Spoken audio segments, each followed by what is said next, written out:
आज स्टार्ट करेंगे धातु एवं अधातु, क्लास 10th का 3rd चैप्टर है। तो चलिए बिना किसी देरी के शुरू करते हैं। पहला क्वेश्चन, लोहा एवं इस्पात को जंग से सुरक्षित रखने के लिए उन पर किस धातु की पतली परत चढ़ाई जाती है? तो उसे जिंक की पतली परत चढ़ाई जाती है, जिसे गैल्वेनीकरण भी कहते हैं। विद्युत अपघटनी परिष्करण में शुद्ध धातु बनाया जाता है एनोड पे। निम्नलिखित में से कौन सबसे अधिक अभिक्रियाशील धातु है? तो मैग्नीशियम।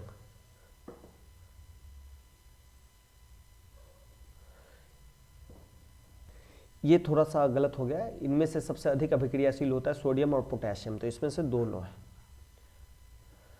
एक्वा रेजिया किस अनुपात में सांद्र हाइड्रोक्लोरिक अम्ल एवं सांद्र नाइट्रिक अम्ल का ताजा मिश्रण होता है? तो ये 3:1। खाद्य पदार्थों के डिब्बों पर जिंक के बजाय टीन का लेप क्यों होता है? क्योंकि टीन की अपेक्षा जिंक अधिक अभिक्रियाशील है। एल्युमिनियम पर मोटी ऑक्साइड की परत बनाने की प्रक्रिया क्या कहलाती है? एनोडीकरण। निम्न में से किस धातु का गलनांक सबसे कम है? तो एल्युमिनियम, सोडियम, तांबा, लोहा। तो ध्यान रखिएगा सोडियम जल्दी से जल्दी अभिक्रिया कर जाता है इनमें से। निम्न में से कौन सा आयनिक यौगिक है? KCl, potassium chloride. बॉक्साइट निम्न में से किस धातु का अयस्क है? एल्युमिनियम। लोहे की परमाणु संख्या कितनी है? तो यह है 26। सिनेबार को गर्म करने पर ऑक्साइड में परिणत हो जाता है और पुनः गर्म करने पर कौन सी धातु उपचयित होगी? तो Hg, मरकरी। जब सोडियम हाइड्रोक्साइड जिंक से अभिक्रिया करता है तो कौन सा उत्पाद बनाता है? तो ये बनाता है Na2ZnO2 प्लस H2। लोहे से जिंक लेपित करने की क्रिया को क्या कहते हैं? गैल्वेनीकरण। निम्न में से कौन अधिक अभिक्रियाशील है? तो इनमें से जो अधिक अभिक्रियाशील है वो है कॉपर। विद्युत अपघटन में इलेक्ट्रॉन मुक्त होता है एनोड पे। धातु उष्मा तथा विद्युत की होती है चालक। SI, JE, AS और SF तत्व कहे जाते हैं। ये सब जो है उपधातु है। सबसे अधिक कठोर है सोना, हीरा, चांदी, लोहा। तो इसमें से हीरा जो है सबसे अधिक कठोर है, ये हीरा। इनमें से कौन अधातु है? सोना, चांदी, ग्रेफाइट, लोहा। तो 3 जो है धातु है, ग्रेफाइट जो है अधातु है। सोना का धात्विक चमक कैसा होता है? तो ये पीट वर्ण का होता है।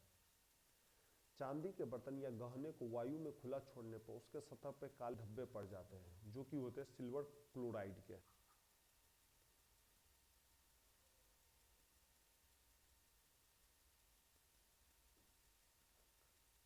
तो ये है सिल्वर क्लोराइड। 1 ग्राम सोने से 2 किलोमीटर लंबी तार खींची जा सकती है। धातु का यह गुणधर्म क्या कहलाता है? तो इसे तन्यता कहते हैं। लेड तथा मरकरी उष्मा के अच्छे चालक है, अचालक है, अल्पतम चालक है, या इनमें से कोई नहीं? तो ये अल्पतम चालक है। पारा विद्युत धारा प्रवाह में उत्पन्न करते हैं उच्च प्रतिरोध, निम्न प्रतिरोध, कोई प्रतिरोध नहीं। तो ये उच्च प्रतिरोध पैदा करते हैं। धातु के ऑक्साइड जल में घुलकर क्या बनाते हैं? तो ये भस्म बनाते हैं, जिसे क्षारक भी कहते हैं। क्षारक, तो भस्म और क्षारक एक को ही कहते हैं, इंग्लिश में उसे बेस भी कहते हैं। अधातु के ऑक्साइड जल में घुलकर क्या बनाते हैं? तो ये अम्ल बनाते हैं। कौन सी धातु जो अधिक ताप पर भी ऑक्सीजन से अभिक्रिया नहीं करती है? लोहा, एल्युमिनियम, सोना, पोटेशियम। तो सोना जो है अधिक ताप पर भी ऑक्सीजन से अभिक्रिया नहीं करेगी। सोडियम तथा पोटेशियम धातु तेजी से अभिक्रिया करता है, गर्म जल के साथ, ठंडे जल के साथ, भाप के साथ, सभी के साथ। तो ध्यान रखिए ठंडे जल के साथ। ऐसे ये बहुत ज्यादा ही अभिक्रियाशील होती है। इनमें से कौन सी अधातु चमकीला है? Sulphur, carbon, iodine, bromine. तो ध्यान रखिएगा अधातु चमकीली नहीं होती है, लेकिन एक एक्सेप्शन है, आयोडीन अधातु होते हुए भी चमक है इसमें। धातु के बर्तन में खाना बनाया जाता है क्योंकि उस उष्मा का कुचालक, अर्धचालक, सुचालक, चालक और अचालक दोनों है। तो ये धातु के बर्तन सुचालक होते हैं। इनमें से कौन सी धातु द्रव अवस्था में पाई जाती है? तो ध्यान रखिएगा धातु द्रव अवस्था में जो है वो है मरकरी। कौन सा धातु कौन सा अधातु कमरे के ताप पर द्रव होता है? तो ब्रोमीन। पीतल है धातु, अधातु, मिश्र धातु, उपधातु। तो पीतल जो है मिश्र धातु है। इस्पात में कितना प्रतिशत कार्बन है? 2%। निम्न में से कौन अधातु विद्युत का सुचालक है?